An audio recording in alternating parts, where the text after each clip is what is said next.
오늘 주보에는 제가 설교로 되어 있는데요. 제가 주일 오후에 우리 한동화 전도사님께 오늘 설교를 부탁을 드렸습니다. 주일 오후에 흡약식 할 때 후안 목사님과 또 방도 선교사님의 일정을 저에게 이야기해 주시고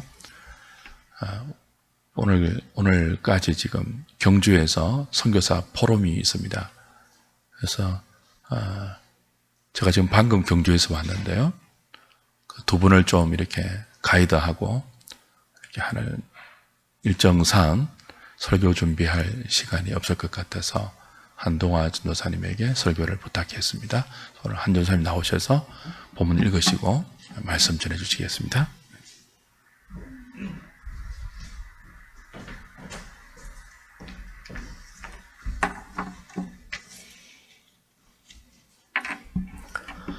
오늘 함께 보실 말씀 누가복음 14장 25절에서 35절 말씀입니다. 누가복음 14장 25절에서 35절 말씀입니다. 찾으셨으면 제가 한 절, 성도님들 한 절 교독하도록 하겠습니다. 수많은 무리가 함께 갈새 예수께서 돌이키사 이르시되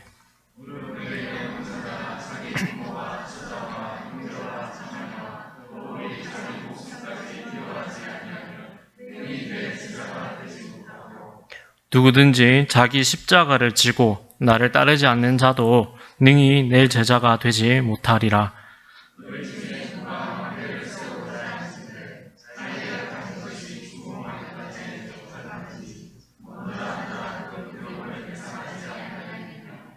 그렇게 아니하여 그 기초만 쌓고 능히 이루지 못하면 보는 자가 다 비웃어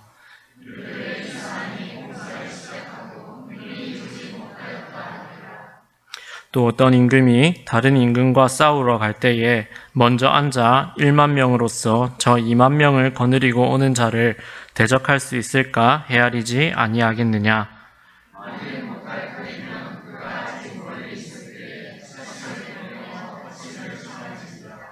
이와 같이 너희 중에 누구든지 자기의 모든 소유를 버리지 아니하면 능히 내 제자가 되지 못하리라.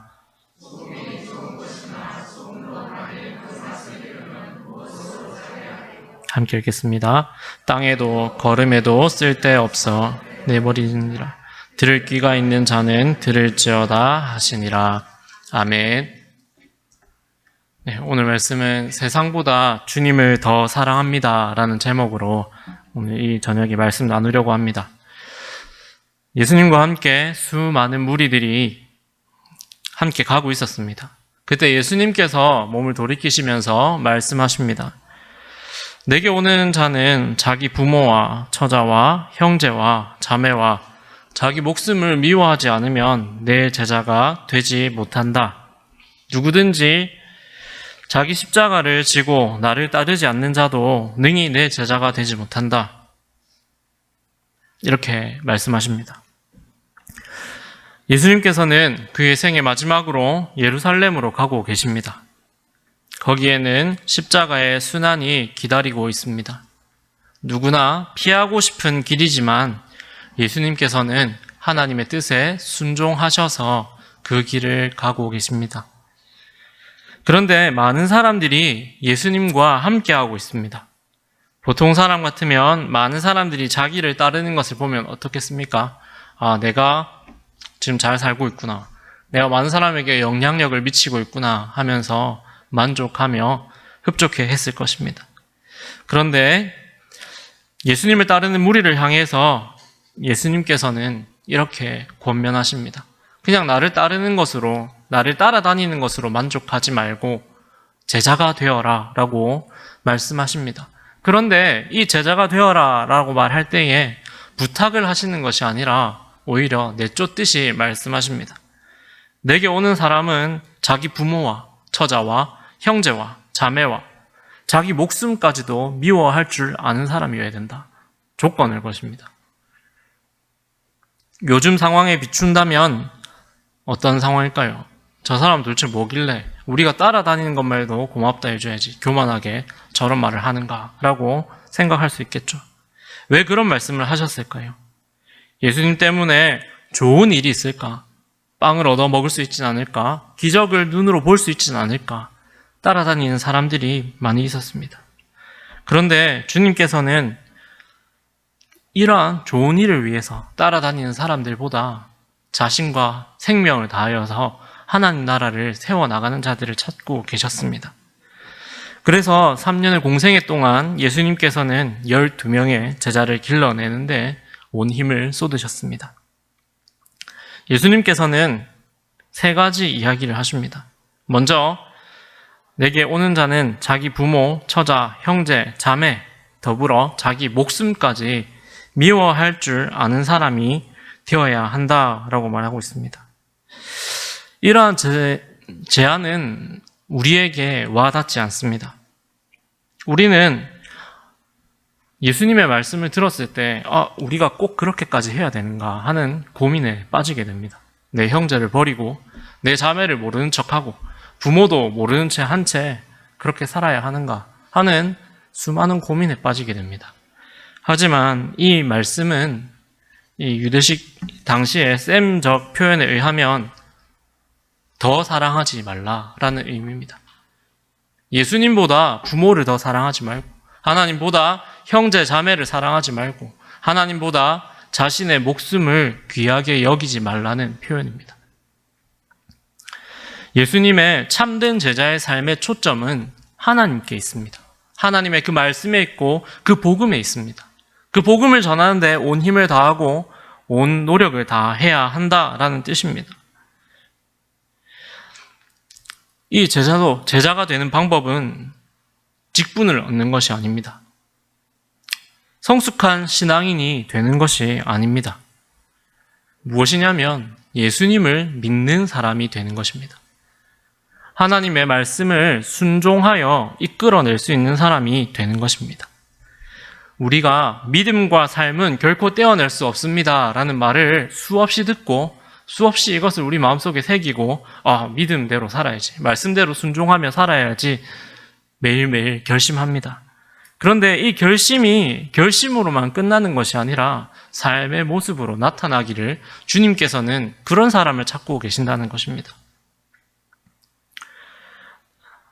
하나님 나라에 들어가기 위해서 자신을 쫓는 사람들에게 예수님께서는 가족, 자신까지 미워하라고 말씀하십니다. 그렇지 않으면 제자가 될 수 없다라고 끊임없이 말씀하십니다. 내가 지금 사랑하고 있는 것은 누구입니까? 가족입니까? 아니면 친구입니까? 아니면 내 곁에 있는 누군가입니까? 우리 가운데 놓을 수 없는 부분들이 많이 있습니다. 부모님은 내가 놓을 수 없지. 내가 믿음 가운데 있어도 부모님 놓을 수 없지. 내가 내 사랑하는 자식을 놓을 수는 없지.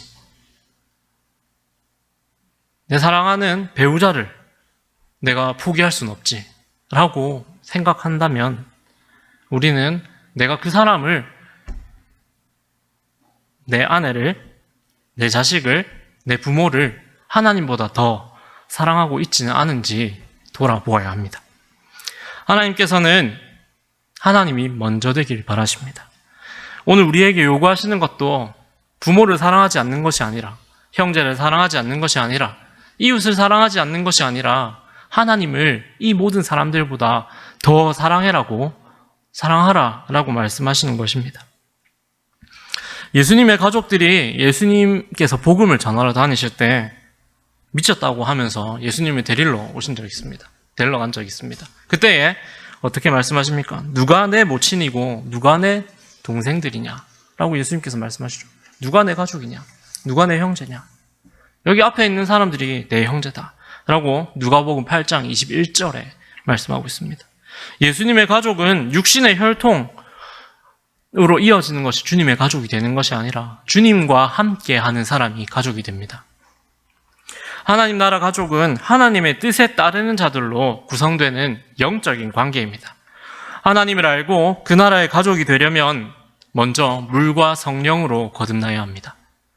우리가 그냥 입으로 우리 가족입니다. 사랑합니다. 한다고 해서 가족이 되는 것이 아닙니다. 제자가 되어서 예수님을 가장 사랑하는 사람이 되어야 하고 하나님의 말씀을 가장 사랑하는 사람이 되어야만 비로소 가족이 될 수 있습니다. 우리의 구원을 위해서 십자가에서 생명을 다 바치신 예수님께서 우리에게 생명을 다해 주님을 사랑할 것을 요구하고 계십니다. 우리의 목숨보다 더 소중하게 주님을 사랑하라 라고 말씀하고 계십니다. 예수님께서는 산상수훈을 전하실 때 제자들에게 너희는 먼저 그 나라와 그 일을 구하라. 그리하면 이 모든 것은 너희에게 더하여 주리라 라고 말씀하십니다. 하나님의 나라는 하나님의 통치와 하나님의 주권이 살아있는 곳입니다. 우리의 생각과 우리의 주장이 결코 펼쳐져서는 안 되는 곳이 하나님 나라입니다.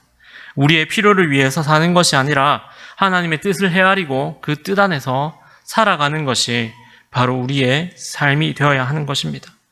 세상 사람들이 모두 다 삶의 우선순위를 자신에게 맞추고 살아갑니다. 내 가족. 이렇게 맞추고 살아갑니다. 그런데 주님께서는 그 우선순위를 바꾸어라. 우선순위는 처음은 나다라고 말씀하고 계신 것입니다. 많은 성도들이 예수님의 제자라는 자신의 직분과 세속적 가치관으로 도전하는 세상 가운데서 전쟁을 펼치며 살아갑니다. 나는 하나님의 자녀인데, 나는 하나님 안에서 분명히 자유한데 아직도 세상의 인간 관계에 얽매이고 이러한 것들을 고통받고 어떻게 하면 전쟁 같은 싸움을 끝낼 수 있을까? 어떻게 하면 이 세상에서 좀 내가 좋은 자리를 차지할 수 있을까? 고민하는 우리 자신을 볼 때마다 우선순위를 주님 앞으로 돌려놓으셨으면 좋겠습니다. 그리고 또 주님께서는 십자가를 지라고 말씀하십니다. 누구든지 자기 십자가를 지고 나를 따르지 않는 자도 능히 내 제자가 되지 못한다라고 27절에 말씀하고 계십니다. 예수님께서는 십자가를 지고 주님을 따를 것을 요구하십니다. 주님의 십자가는 우리 가운데 어떤 역할을 하고 있습니까? 우리의 모든 죄의 문제와 우리의 모든 고통과 수치를 주님께서 대신 당하셨습니다. 하나님 아버지의 사랑이 우리에게 이루어진 것입니다. 우리의 십자가는 예수님을 따르면서 우리가 치러야 할 희생을 가리킵니다. 장사를 하는 사람, 많은 이익을 보기 위해서 때로는 투자를 합니다. 건물을 리모델링을 하고 좀 더 좋은 환경으로 바꾸어 갑니다. 학생은 좋은 성적을 얻기 위해서 좀 더 노력합니다. 노는 시간을 할애해서 잠자는 시간도 줄이고 만들어 갑니다. 많은 투자를 합니다. 하물며 우리에게 생명과 진리와 모든 것을 주신 주님 앞에 우리가 어떤 것을 드려야 할까요? 우리가 그 어떤 것을 드린다 해도 채울 수 없지만 우리는 우리의 삶과 우리의 모든 힘을 다해서 주님을 사랑하고 주님께서 우리에게 주신 그 사명들을 감당하면서 우리에게 맡기신 십자가를 잘 감당해야 하는 것입니다. 하나님께서는 이 나라에 우리를 통하여서 크신 은혜를 베풀어 주셨습니다. 우리는 우리가 해야 할 일들을 감당해야 합니다. 피해서는 안 됩니다. 주님께서는 이러한 대가가 필요함을 십자가로 표현하셨습니다. 우리는 우리의 십자가를 지고 열심히 달려나가야 합니다. 그리고 또한 전쟁을 하는 왕, 그리고 또 망대를 세우는 사람 이야기를 주님께서 하십니다. 먼저 망대를 세우는 것을 이야기하시는데 망대를 세울 때 누가 준공하기까지 비용이 얼마나 들지 생각하지 않겠습니까? 그렇게 하지 않으면 기초만 쌓고 능히 이루지 못하면 보는 사람이 다 비웃는다라고 누구나 알고 있는 말씀을 하십니다. 우리가 건물을 지을 때 이 건물을 다 지으려면 얼마나 들까요? 먼저 물어봅니다. 제 친구가 건설업을 하고 있습니다.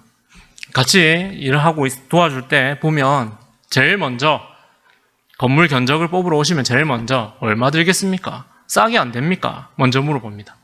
이 물어보는 말의 의미가 무엇이겠습니까?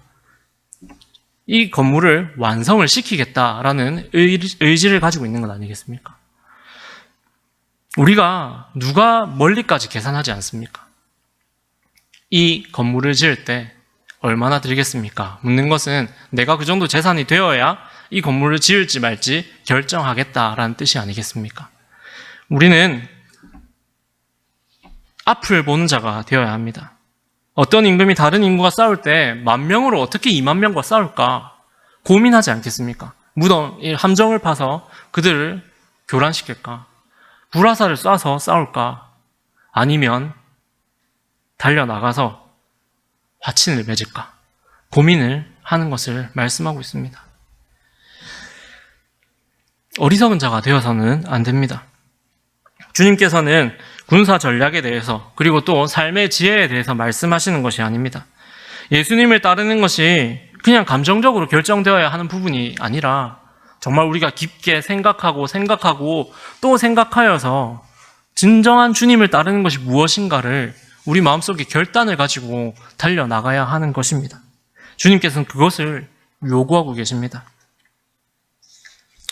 우리는 이러한 우리 마음의 결단을 통하여서 주님 앞에 나아갑니다. 참된 제자는 그냥 감정적으로 들끓어서 주님을 따르는 사람이 아니라 세상의 그 무엇보다 주님을 먼저 생각하고 또 생각하여서 주님을 사랑하는 사람입니다. 그리고 마지막으로 주님께서는 소유의 포기를 말씀하십니다. 너희 중에 누구든지 자기의 모든 소유를 버리지 아니하면 능히 내 제자가 되지 못하리라 라고 말씀하십니다. 가장 힘든 것이죠. 우리의 모든 것을 버리는 것. 나 자신을 버리는 것보다 내가 가진 모든 것을 버리는 것이 더 힘든 것입니다. 우리는 때로는 우리의 명예와 우리의 부를 위해서 우리의 생명을 소진할 수 있습니다. 인터넷에 이런 글이 있었습니다. 만약에 3년 동안 고통받고 악마에게 고통받고 10억을 받을 수 있다면 하겠는가? 이렇게 하니까 댓글이 10억인데 당연히 해야죠. 이런 댓글들이 많았습니다. 자신의 삶도 충분히 연소할 수 있다는 겁니다. 내가 가진 소유를 더 차지하기 위해서. VS 놀이라는 게 있습니다.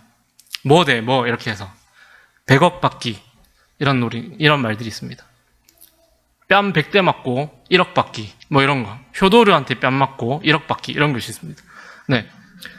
사람들이 이렇게 막 대르대르 세워서 싸웁니다. 옛날에 우리 어릴 때 호랑이가 싸우면 이길까 사자 호랑이가 싸우면 누가 이기나 이런 걸 했던 것처럼 요즘 친구들은 효도르한테 뺨 한 대 맞고 100억 받을래 말래 이런 걸 물어보고 있습니다.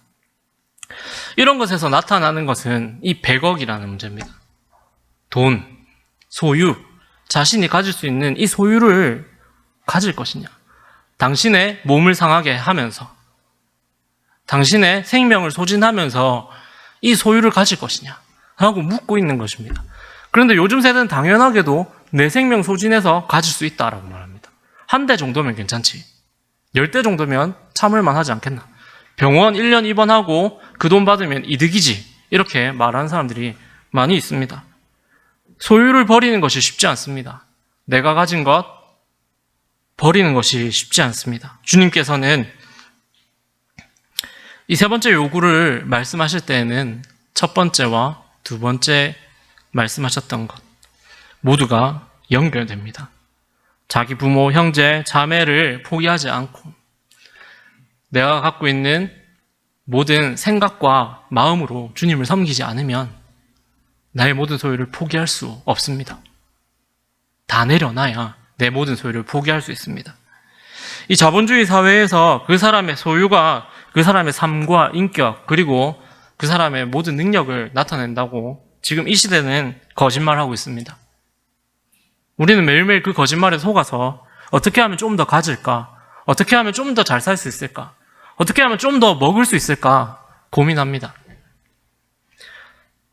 제가 고등학교 때 밥을 좀 잘 못 먹어가지고 말랐을 때 이렇게 생각했습니다. 지금 믿으실 수 없겠지만 제가 몸무게가 58kg였던 적이 있습니다.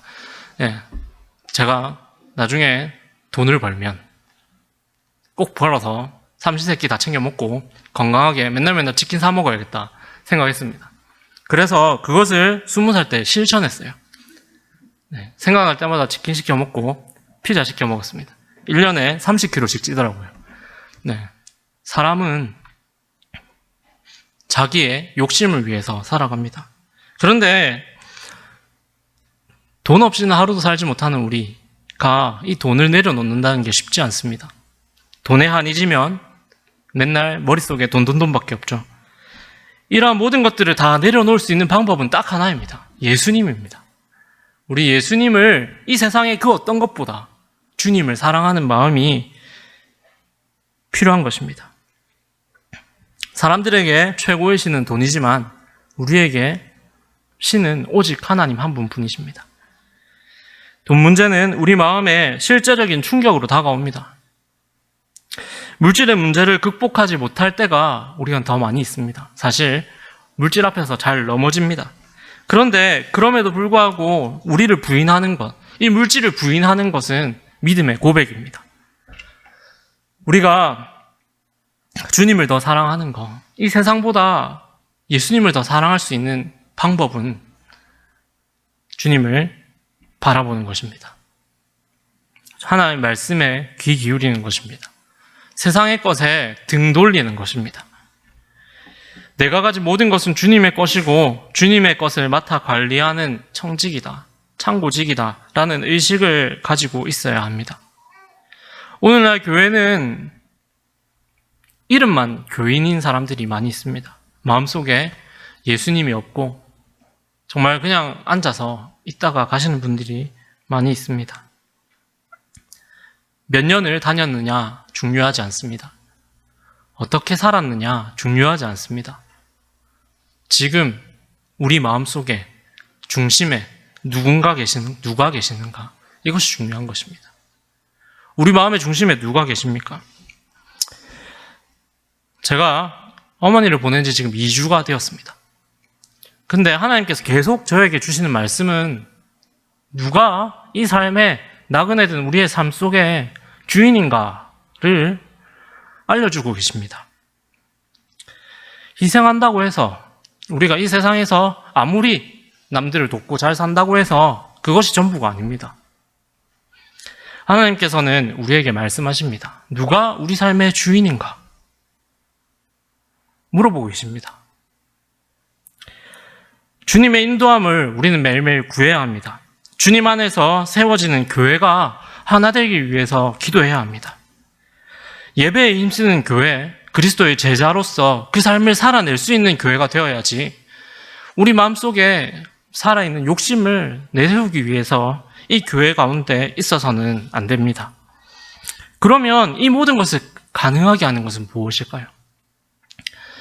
우리의 욕심과 우리의 모든 죄성을 누르고 주님께로 가까이 다가가게 할 수 있는 방법은 성령 하나님을 의지하는 것입니다. 성령 하나님께 엎드리고 기도해야 합니다. 주님께서는 제자가 되려면 네 자신을 부인하고 소유도 부인하고 온 마음과 온 뜻을 다해 하나님을 따라야만 참 제자가 될 수 있다고 말씀하십니다. 우리는 매일매일 이 사실을 알면서도 끊임없이 하나님께 기도합니다. 하나님, 저는 제자가 되고 싶습니다. 기도합니다. 답을 알고 있지만 우리의 능력으로는 이 답을 온전히 살아내지 못합니다. 우리 주님께서 오늘 우리에게 말씀하십니다. 제자가 되지 않겠느냐라고 말씀하십니다. 제자가 되는 방법은 세상보다 주님을 더 사랑하는 것입니다. 십자가에서 못 박히시고 돌아가셨다가 삶 안에 부활하신 우리 예수님의 영광을 믿고 다시 오실 그 약속을 믿고 그 약속으로 우리는 힘입어 살아가는 것입니다.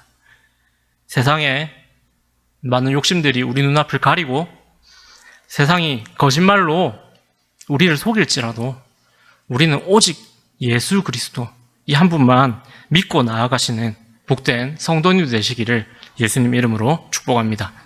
기도드리겠습니다. 주님 감사합니다. 오늘 저희들이 이 저녁 가운데 함께하여 주시고 주님의 뜻하신 바 이 말씀을 듣게 하심도 감사합니다. 하나님, 저희들이 이 말씀 붙들고 가오니 주님의 뜻대로 살아가는 저희들이 되게 하여 주시고 저희들이 힘이 연약하여 넘어질 때 성령 하나님께 의지하여 주님 앞으로 달려나갈 수 있도록 주님 늘 새 힘을 더하여 주시옵소서. 감사합니다. 예수님 이름으로 기도드렸습니다. 아멘.